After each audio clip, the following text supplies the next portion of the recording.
Welcome. I'm Mary Ellen Watts Poole, and I'm excited to be your host today for the Southport Historical Society's celebration of Southport Christmas Past, an old-fashioned Southport Christmas. This year, we could not have our annual tour of homes, so we've decided to have a different type of celebration for you. We hope that you love it as much as we love putting it together for you. Chestnuts roasting on an open fire, Jack Frost nipping at your nose, Yuletide carols being sung by a choir, and folks dressed up like Eskimos. Hello, everyone. Merry Christmas. My name is Mike Royal. Some years ago, I wrote a localized piece, which was an adaptation of The Night Before Christmas. And I wrote this with my grandchildren in mind. I wanted to have something that could tie in The Night Before Christmas with some of the localized memories of landmarks and different things that I remembered as a child growing up in Southport. It's called A Smithville Christmas, and as most of you know, Smithville was the original name of Southport. And so with that, I'll begin A Smithville Christmas. 'Twas the night before Christmas, and all down the docks, the skippers were checking and doubling their knots. When all was secure and their boats put to bed, they were ready for family, their boots soon to shed. The weather was nice, with just a slight chill, and all was at peace in the town of Smithville. But during the night, as old Baldy did scan, an object was spotted in the light as it ran. It seemed so impossible as they came into view, but there in the channel, 8 tiny tugs cruised. They motored and hummed with their engines full steam as they pulled a big barge of toys and dreams. The buoys all parted and blinked as they passed, some red and some green as they gave a bright flash. They arched around Jaybird and pointed towards land and began to make noise like a full brass band. The people were all sleeping in Smithville that night and awoke to the horns now blasting delight. The sound was familiar as a carol was played. It was merry, it was soothing as they listened and swayed. There, a brightly lit cedar, a legend of lore, like a beacon it guided them straight to the shore. They sailed to the pier at the foot of Old Howe, where a jolly little man stood straight on the bow. His face was a circle of smoke from his pipe, and it glowed with the spray from a rough sea swipe. The townspeople gathered at the river to gaze as the little jolly pilot eased the barge into place. He began calling out to his crew on the barge, commanding such order, they know who's in charge. Gifts were given to one and to all for the children of Smithville, some big and some small. A present each got until there were none. To his crew he exclaimed, "That's a job well done."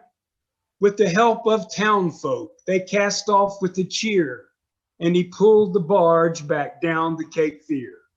With his task now completed and smiles all around, he sailed the barge out and straight for the Sound. We heard the pilot yell as they went out of sight, "Merry Christmas to all, and to all a good night." And Merry Christmas to all of you, and you have a good night.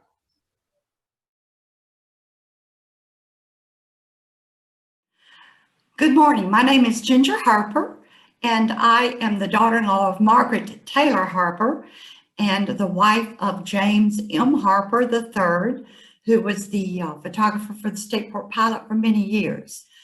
I wanted to tell you a little bit about the history regarding the Holiday House. This event was organized by the Southport Women's Club, who met once a month to plan the different things that they could do to enhance living in Southport. This is the time of the year when the ladies in the Southport Women's Club would get together and decorate Southport's old community building with all of the beautiful Christmas arrangements that they could create and display for others to enjoy. Talking about this was a wonderful reason for me to reach out to friends in the Southport Women's Club and do some reminiscing with them. One special lady that I talked with was Gibby Wilson. She was very much involved with setting up the holiday house and with all the planning and organizing, and went on to be the holiday house was ready for the doors to be opened to the public. It was exciting time for everyone. I think that the purpose of the holiday house was to give ideas to others in the community on how they could decorate their own homes for Christmas. One of the successes that grew out of this labor of love was putting into creating all the elaborate decorations that could be used on the mantles and in the fireplace and around the doors, on the tables and the different trees and things like that. Another special lady that I reached out to was Trudy Huffman Young. She described the holiday house as it was in the 60s, 70s, and 80s.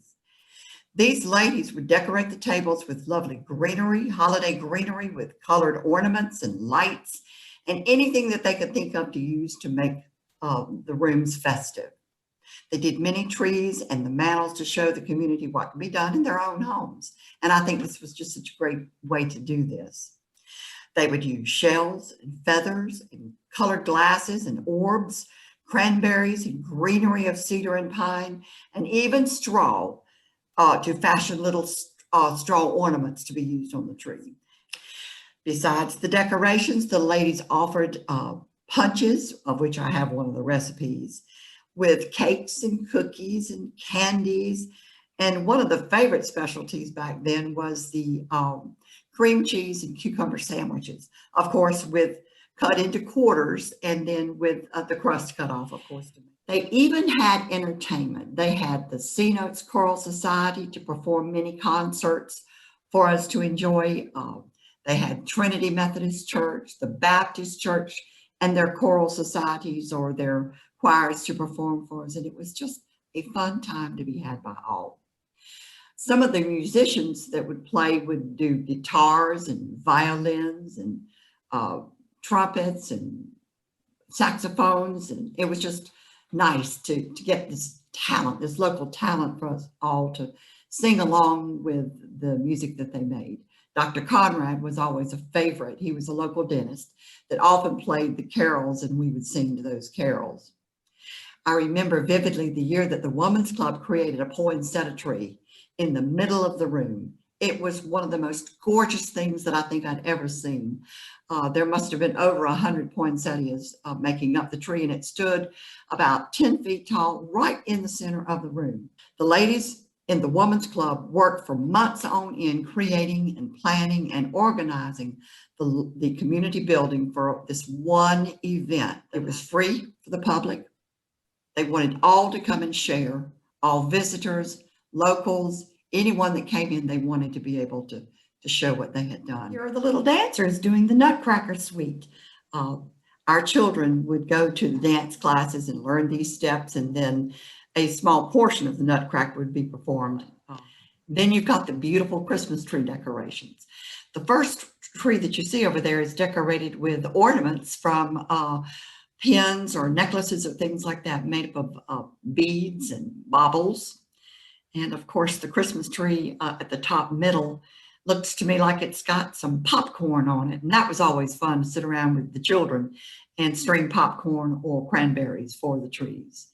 And I think on the bottom picture there's the straw tree, of which I have some of the ornaments that Jimmy's mama would put up on one of the trees for the holiday house. This all came to an abrupt end when the community building burned to the ground in January of 1995.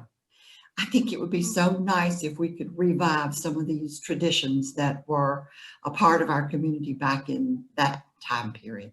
Let's think about it. Maybe we could do something next year. Hope you have a great day.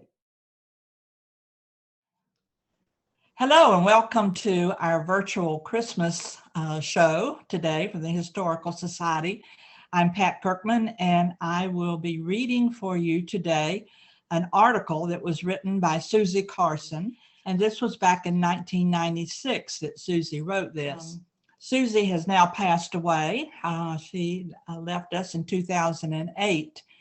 But this is a significant year for Susie because it's her 100th birthday year. Susie was born in 1920 in Supply, but she always told us that she was happy to report that they moved to Southport the first year of her life. So actually she claimed to be a Southportian for all of her lifetime. Many of you out there will probably know Susie, who she was, or have known her, or have heard about her reputation. She was just a good old home girl lady who loved history and made it a lifetime pursuit of hers to learn as much as she could about the history of Southport, and also to be one of the founding mothers of our 44-year-old Southport Historical Society. So we owe a lot to Susie. We have a lot of her archives, things that she saved through the years, and one of them being this delightful article that she wrote, A Southport Christmas During the Great Depression.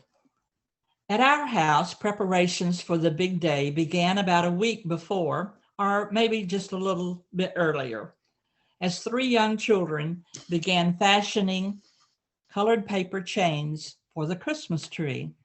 The only real advanced preparation had been the baking of the fruitcake. Mama didn't care at all for fruitcake, really preferring what she called her nut and raisin cake. But Daddy just loved fruitcake. So there was always a fruitcake. The cake was baked just as soon as possible after candied fruit became available in the stores down on Howe Street. It was baked in a very large aluminum pan, which we call the dish pan, for several hours in a very slow oven. After it had been removed from the pan and cooled completely, it was soaked in some red wine, which Granddaddy Elisha had made on the farm out home at Supply and brought to us. The cake was then wrapped in cheesecloth and transferred to a tall lard can and set aside until time to cut it weeks later. The week before Christmas was a very busy one for Mama and Daddy, but especially Mama because Daddy still had to run the sawmill and could not be home much. They had to find time to sneak away together from 3 nosy children and go downtown, this time to the stores on Moore Street, where they could find some simple and inexpensive toys to put under the tree. Sometimes there was just enough money to go to Wilmington to buy the toys, but not often. Once the toys were purchased, hidden away, a trip must be made to Supply for the fresh ham, some extra sweet potatoes, and a couple of big fat hens. After that was accomplished, the cooking began in earnest. Apple and potato pies were baked and stored in the pie safe on the back porch. Later, a lemon meringue pie, a jelly cake or jelly roll, and a chocolate layer cake would sit there too, awaiting all the hungry guests who would be dropping by sooner or later. The hens were plucked and singed to remove all the feathers and then slow roasted to a lovely golden brown. Mama had been saving cornbread all week from the extra that she had baked or fried, and now it was made into dressing with onions, sage, and chicken broth. Usually she added oysters because it made the dressing more tasty. However, Mama insisted on Lockwood's Folly oysters because she declared they were simply the best. This, of course, could have been because she and Daddy grew up eating oysters from Lockwood's Folly River. So Daddy would go up to supply for the oysters to be used in the dressing and extra ones for roasting in the fireplace or sometimes even in the backyard. The tree was always a cedar cut from the banks of one of the creeks near town. Trees along the creek banks were plentiful and free to anyone for chopping and cutting. When Daddy brought the tree home, he placed it in a tub of wet sand and left it on the porch until time to drape the tub with a bed sheet and place the decorations on the branches. The tree decorations, which had been lovingly stored away from last Christmas, were brought out and hung on the tree. Most of these were exquisite, and they were shiny glass baubles. Each year, if funds were available, 2 or 3 new ones might be purchased at Woolworth's or Cress's in Wilmington, and they would be added to the collection. There were also strands of tinsel and lots of silvery icicles to drip from the tree branches. Last of all, our paper chain creations were added. We had no electric tree lights in those Great Depression days. Decorations for the living room consisted of sprigs of cedar placed behind the pictures on the walls and folded paper bells, which were opened and hung from the light fixture in the center of the room. The mantel was banked with greenery and red candles, but the candles were never lighted because of the fear of fire. Toys were simple and inexpensive. Small wind-up toys such as the bucking mule, which my brother received, and which was a family favorite for many years. There were small dolls nestled in little baskets for my sister and me, marbles, scissors, crayons, and small boxes of chocolate were often under the tree for us. When possible, there were also books and paper dolls as well. However, I disdained the paper dolls, preferring instead those that I could cut from the large Sears and Roebuck catalog, which were always available. Santa left all of this bounty unwrapped under the tree. He usually came on Christmas Eve while the children waited in another room, listening to the rustle of paper and the muted voices of our parents, and sometimes we were sure we heard Santa himself. And then the doors were open and we were allowed to rush in and claim our treasures and to play until Mama called a late bedtime on us. By giving us gifts on Christmas Eve, Mama and Daddy were able to get a bit more of much-deserved extra sleep on Christmas morning before the guests started arriving. Oranges were a special treat at Christmas.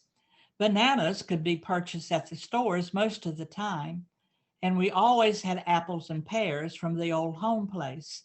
But oranges appeared for us only at Christmas. Mama would sit in her wooden rocker near the fireplace with the kids around her feet, and as she peeled and sectioned each orange and fed it to us, slice by slice, she told us funny stories about the family and experiences she had in her growing up years. We loved the stories as much as we loved the oranges. Christmas afternoon brought lots of visitors. Food was shared and laughter resounded throughout the house. The big meal was served around noon, but the nibbling and tasting went on all afternoon and into the evening as friends and relatives stopped by to bring little gifts or just to visit on this extra day of leisure from daily tasks and worries. All too soon, the happy occasion was over, and 3 tired kids and their parents, who were probably even more tired, went to bed. The day after Christmas meant a special trip out home to visit relatives there before everybody had to settle back into work and school routines. So we have heard Susie's story about a Depression Christmas. our Christmas this year in 2020 will be very different from most of us, but we wish you a very Merry Christmas and a very Happy New Year in 2021. Thanks for joining us today.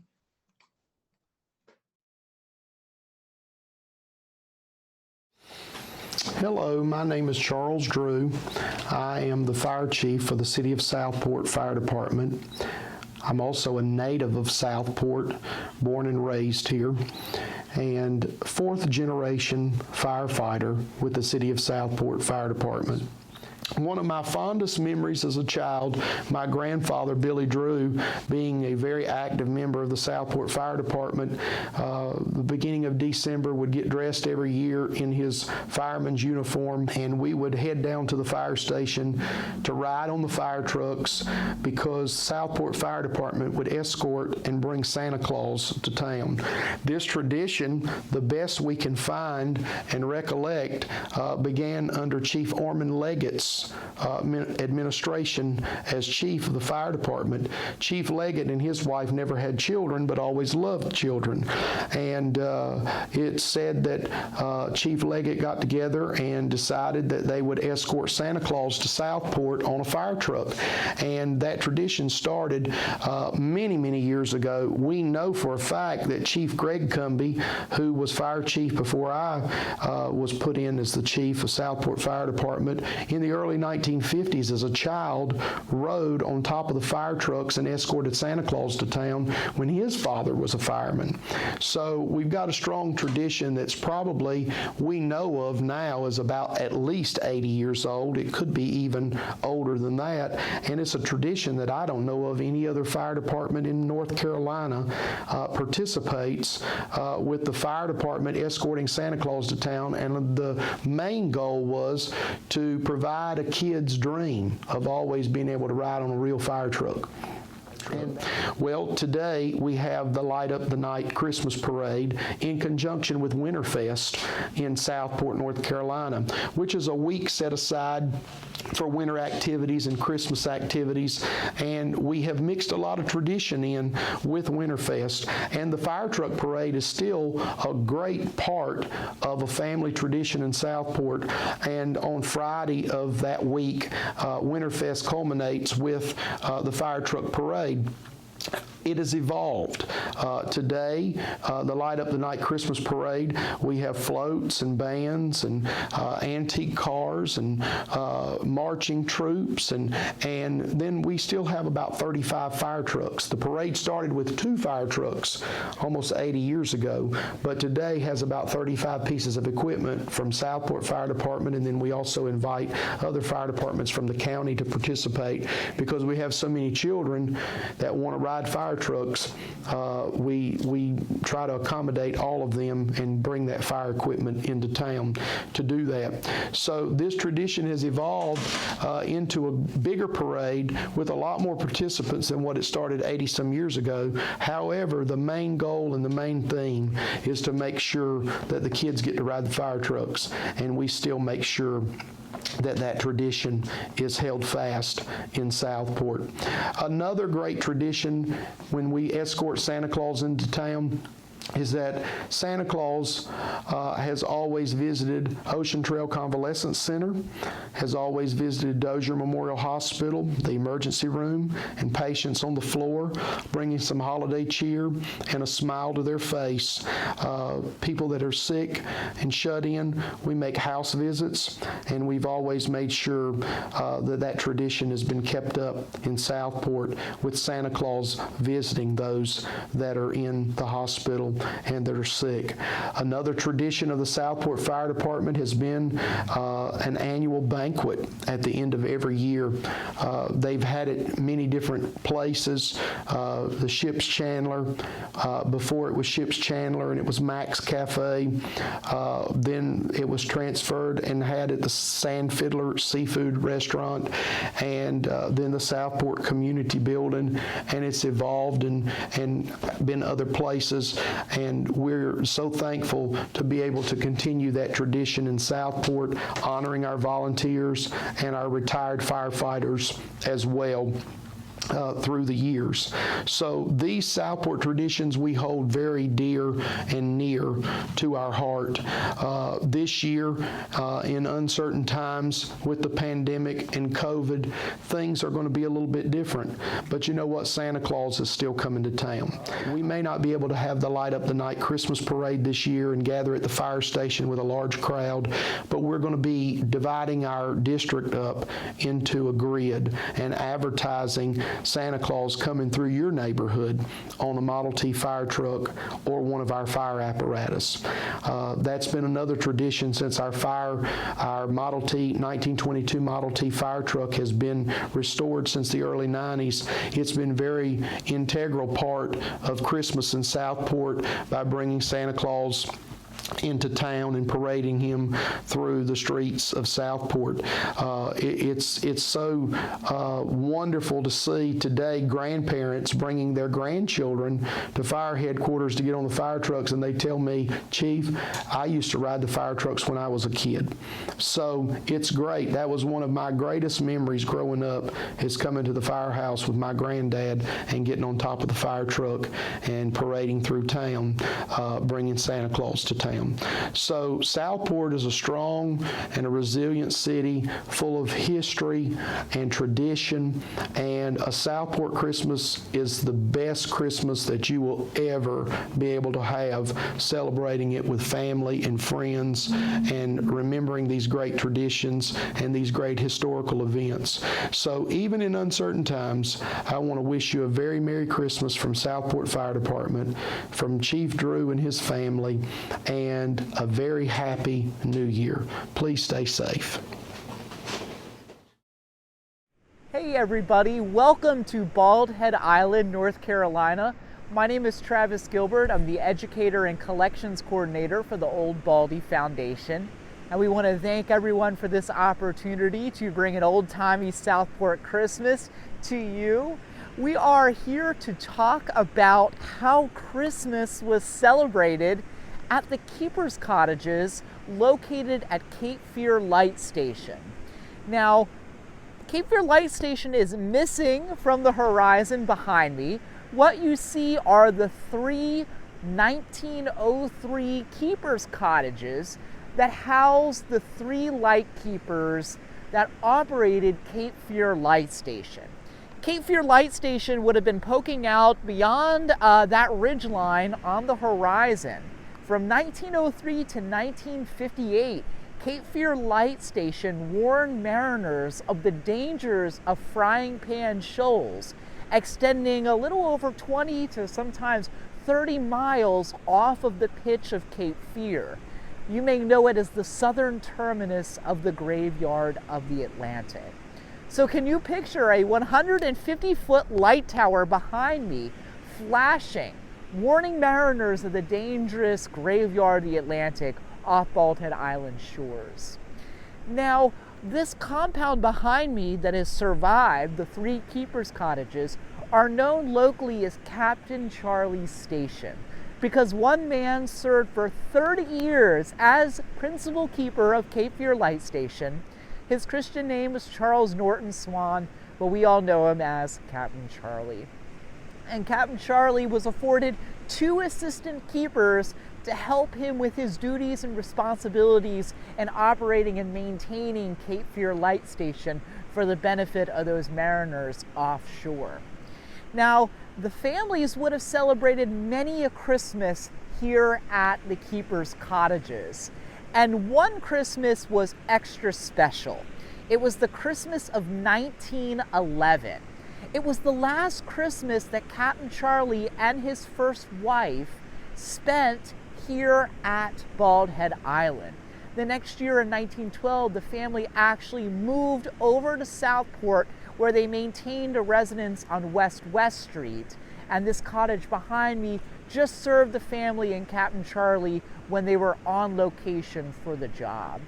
Now, this special Christmas of 1911 is best described by historian Ethel Herring in her book, Captain Charlie's and the Lights of the Lower Cape Fear. This is a phenomenal book, and Ethel Herring uses the information in this book as a way to bring to life the families of the lightkeepers that called Bald Head Island home. And much of that information is gleaned from the eldest daughter of Captain Charlie, a lady named Margaret Swan, later after her marriage, Margaret Swan Hood. Again, the eldest daughter of Captain Charlie. And through various interviews and a long tradition of oral histories, Ethel Herring was able to piece together the life of Captain Charlie and his family through learning what their lifestyle was like from Margaret Swan Hood's memories. So I'm going to read a passage of what Christmas was like out here on Bald Head Island behind me at Captain Charlie's station. She says that no date on the calendar brought more joy to the Swan family and the others who lived on the island than Christmas. Days ahead were time for celebration, and Captain Charlie went in his boat to Southport for extra supplies. Food was abundant. They had fresh pork and turkeys weighing 25 to 30 pounds that were cooked the day before. Cakes and pies were baked and put in screened-in pie safes. There were a lot of bugs on Bald Head, even sometimes at Christmas. Bald Head Island had an abundant supply of cedar trees. The Swans went to the forest to find the best tree of them all for Christmas. They also cut holly and heavily laden with bright berries.